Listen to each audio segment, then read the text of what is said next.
Fala galera, sejam bem-vindos ao canal do Aurélio Júnior. Antes desse vídeo começar, não esqueça de curtir, se inscrever no canal, acionar o sininho para notificações e, claro, compartilhar esse vídeo para ajudar a gente, beleza?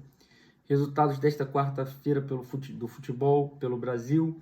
Tivemos a vitória do Santos por 4-1, eliminando o Grêmio na Copa Libertadores da América, indo para as semifinais em plena Vila Belmiro. Um excelente jogo do Peixe. Também tivemos, pelo Campeonato Brasileiro, a vitória do mais do que nunca líder São Paulo por 3-0 sobre o vice-líder Atlético Mineiro no Morumbi.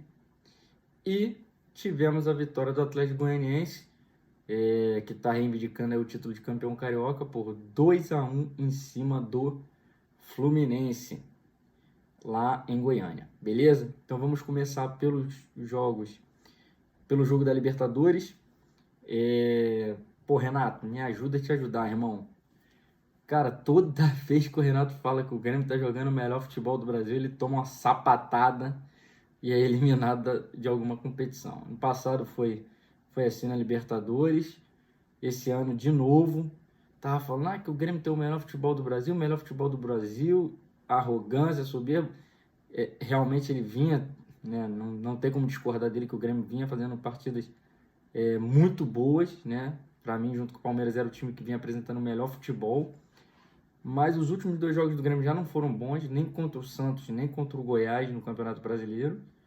E aí hoje, a invencibilidade gremista, que eram de 18 jogos, caiu para o mesmo time que tinha sido o último a vencer o Grêmio antes dessa sequência de 18 jogos. Então, a última derrota do Grêmio tinha sido para o próprio Santos na Vila Belmiro no Campeonato Brasileiro, dessa vez na Libertadores. Vitória mais do que merecida do Santos. O Santos, primeiro que meteu um gol aos 12 segundos, o quinto gol mais rápido da história da Libertadores, o gol brasileiro mais rápido em Libertadores. E aí acaba com qualquer estratégia, né? Depois o Santos, no segundo gol, o Grêmio também perdeu o Orejuela machucado, porque sentiu na hora de acompanhar o contra-ataque do Santos, no gol do Marinho. Marinho, mais uma vez, uma partida excelente.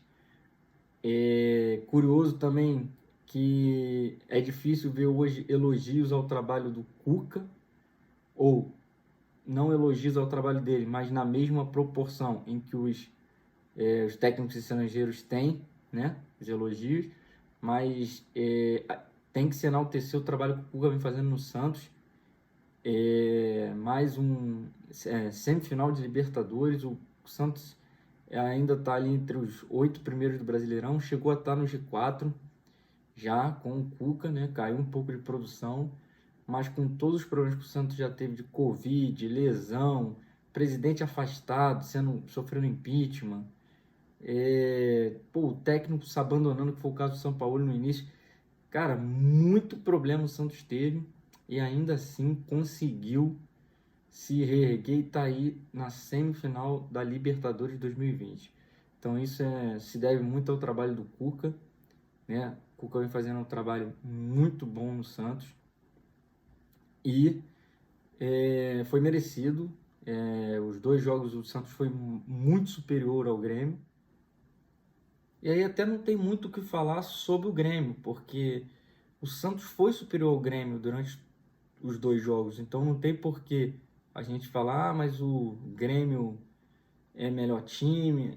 Pode até ser no elenco, o time do Grêmio pode ser melhor que o do Santos, mas nos dois jogos o Santos foi melhor e o Cuca vem tirando mais do time do Grêmio. O Grêmio jogava um melhor futebol? Ou até joga um melhor futebol que o Santos? Sim, mas o Grêmio tem peças para isso, né?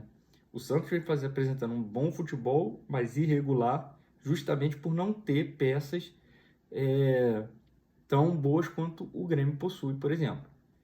Tá certo? É óbvio que a gente pode falar, porque o Grêmio, mesmo com o Santos jogando muito melhor e perdendo chance, os 30 primeiros minutos do jogo foi um massacre do Santos. O Santos podia ter saído com 30 minutos do primeiro tempo com uns 3-4-0 mole, que já estava 2-0 e perdeu uns 2 ou 3 gols assim ridículos. Mas depois o Grêmio foi se achando, colocou as duas bolas no travessão, teve a falta do David Braz, né, que foi muito bem defendida pelo John. Então, assim, o Grêmio teve também suas chances no jogo, não vou dizer que não teve, mas seria injusto com o que o Santos apresentou se o Grêmio levasse essa vaga ou achasse um gol, ou fizesse um gol numa dessas jogadas aí que eu acabei de citar, né?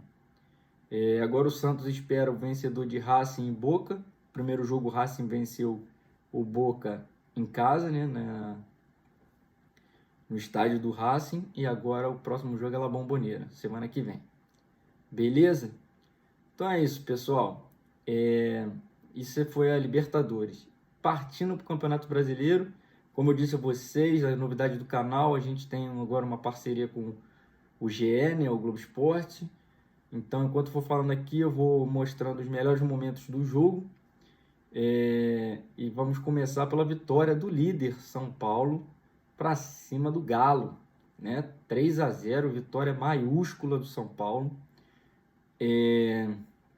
Eu acredito que o São Paulo foi muito superior ao Galo, principalmente no primeiro tempo, né?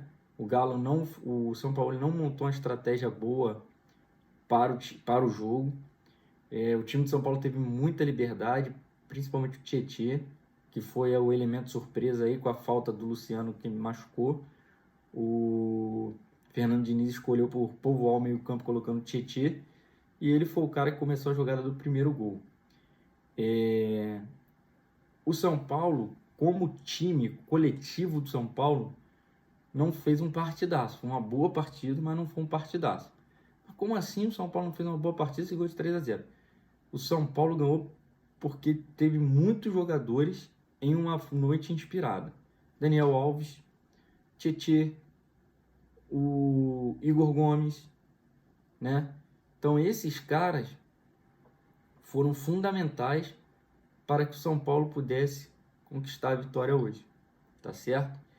Porque se você pegar bem os 3 gols do São Paulo, o primeiro, o Galo, não vou dizer que foi um contra-ataque, porque a defesa do Galo ainda estava montada, né? Mas o Tietê carregou a bola do campo de defesa do São Paulo. Quando recebeu a marcação, ele rolou para o Igor Gomes. O Igor Gomes cruzou a intermediária todinha da esquerda para a direita e acertou um chute que, assim, ele pode tentar mais 10 vezes, não vai acertar, mérito dele, né, óbvio. Mas, assim, o primeiro gol foi esse. O segundo gol, não. Foi muito bem trabalhado, foi uma jogada que você vê a característica do estilo de jogo do Diniz, né, aquele toque de bola, procurando a melhor hora de atacar e fazer o cruzamento. Só que o Galo já estava com um a menos, né? O Alan já tinha sido expulso por uma entrada boba, tinha acabado de tomar uma amarela, foi lá e dá uma burdoada no Daniel Alves. Pronto, derrubou o camisa 10 de São Paulo, e aí o árbitro foi lá e expulsou ele com o segundo amarelo. Então, o segundo gol já foi uma jogada melhor trabalhada. Já o terceiro gol, o jogo já estava no final, o Atlético com um a menos, sem força para reagir. O garoto, o Toró, pegou a bola também da intermediária, foi avançando, cortou um zagueiro e acertou um belo chute no canto. Se não foi nenhuma jogada trabalhada. Por isso que eu quis dizer que o São Paulo, em termos coletivo, não foi tão bem, não foi, posso dizer, o São Paulo teve uma noite nota 7 como time, né? Só que tiveram vários jogadores que tiveram nota 8, 9, né? O Juanfran também, que soube neutralizar o Keno, que é a principal arma do Atlético Mineiro, né? E aí, vendo os lances aí, você pode ver que o Atlético teve pouquíssimas chances, né? A maioria em chutes de fora da área. E o São Paulo teve até mais chances no primeiro tempo, né? Apesar de só ter feito um gol, do que no segundo tempo, onde fez os outros 2 gols, né? Mas isso prova como o Galo deu uma melhorada no segundo tempo, não assim a ponto de equilibrar a partida, né? O São Paulo foi superior o jogo inteiro, mas mostra como também a individualidade resolveu para o São Paulo, né? No segundo tempo, onde o Galo foi melhor, ou foi um pouco mais equilibrado o jogo, com uma leve superioridade para o São Paulo conseguiu fazer 2 gols. E no primeiro tempo, onde ele foi muito superior ao Galo, ele só fez 1, né? Mas é isso, com a vitória o São Paulo dispara na liderança, 53 pontos, abre 6 pontos de vantagem para o Atlético Mineiro, 8 para o Flamengo, mas tem 2 jogos a mais que o Flamengo, assim como o Galo, né, tem 2 jogos a mais que o Flamengo. Então, o Flamengo, ainda em termos de pontuação, ainda pode passar o São Paulo, né? Mas hoje o São Paulo abriu uma boa vantagem rumo ao título do Campeonato Brasileiro. Tá certo? E por último, tivemos o jogo Atlético Goianiense e Fluminense. Vitória do Dragão, 2-1, como a gente pode ver aí nos lances, vocês vão ver aí, o Atlético Goianiense foi muito superior ao Fluminense também. O jogo foi ruim, tá? O jogo foi bem ruim, mas as melhores chances foram do Atlético Goianiense. O goleiro Jean também foi muito bem, né, nas vezes em que foi exigido. E foi importante porque foi ele que meteu o gol da vitória, né, de pênalti. Ele fez o segundo gol do Atlético Goianiense. E o Fluminense diminuiu com o Felipe Cardoso logo depois do gol de pênalti do Atlético Goianiense. O Fluminense jogou muito mal.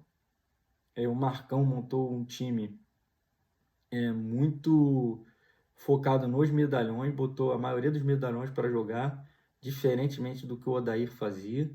Né? Quando o Odair jogava com o Nenê e com o Fred, ele geralmente botava mais os garotos para jogar, para poder ter um pouco mais de velocidade e evitar que o Fred e o Nenê corresse. O Marcão hoje colocou um time mais pesado em campo, a maioria de jogadores experientes. E aí o Fluminense não teve forças, né, para bater de frente com o Atlético Goianiense, né? E o Atlético Goianiense está aí pleiteando ser denominado campeão carioca, né? Porque o Atlético Goianiense não perdeu para o Flamengo, ganhou os 2 jogos contra o Fluminense, né?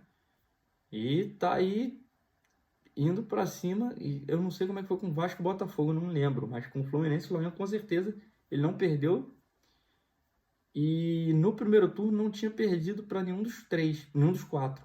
Então, eu não sei se já jogou com o Vasco e Botafogo, que eu não me lembro agora. Mas o Atlético Goianiense aí pleiteando o título de campeão carioca depois de mais uma vitória para cima de um time carioca, né? Com a vitória, o Atlético Goianiense se afasta lá da zona da degola, né? Fluminense fica cada vez mais difícil a situação dele na briga pela Libertadores, o que já era uma situação esquisita no início do campeonato e mostra o quanto o trabalho do Odair era bom em termos de competitividade. Ele sabia fazer o time dele ser competitivo, mesmo não jogando um bom futebol. E a prova está aí. Desde que o Marcão assumiu 2 jogos, o Fluminense deixou escapar a vitória contra o Vasco no Clássico, em São Januário, e agora perdeu jogando muito mal contra o Atlético Goianiense. Tá certo? Então é isso, galera. Espero que vocês tenham gostado do vídeo, agora com os melhores momentos de cada partida, né? E deixe seus comentários falando o que vocês acharam dos jogos, né? Da vitória do São Paulo e do Santos e do Atlético Goianiense. E claro, mandem mensagem nas minhas redes sociais. E antes de sair, não esqueça de curtir, se inscrever no canal, acionar o sininho para notificações e, claro, compartilhar esse vídeo para ajudar a gente, beleza? Tamo junto, valeu, abraço!